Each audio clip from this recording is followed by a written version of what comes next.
Ce qui nous a amené l'école d'ingénieur, c'est que en fait, un ingénieur, ça apprend à apprendre en école d'ingé.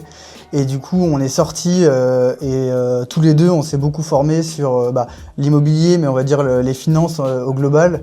Et donc, on a tous les deux repris des formations parce que apprendre, c'était devenu un peu une habitude. Ça ne nous dérangeait pas de réapprendre, de se remettre dans des choses assez techniques, que ça soit pour les travaux, que ça soit pour la fiscalité. Il y a il y a pas mal de pans à connaître dans l'immobilier pour éviter les erreurs. Donc on s'est tous les deux formés chacun de notre côté à côté de nos travail, parce que du coup on travaillait tous les deux en tant qu'acheteurs dans des boîtes du CAC 40.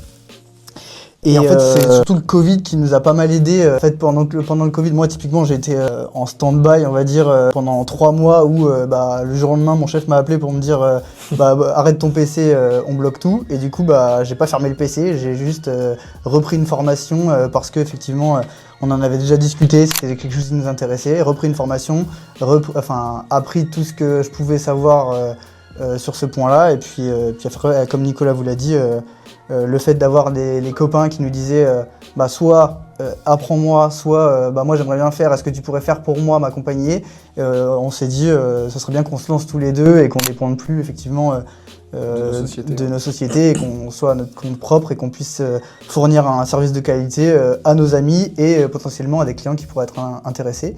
Et du coup nos premiers clients, c'est des ingénieurs qui avaient la trentaine, c'était nous, mais nous toujours CDI quoi.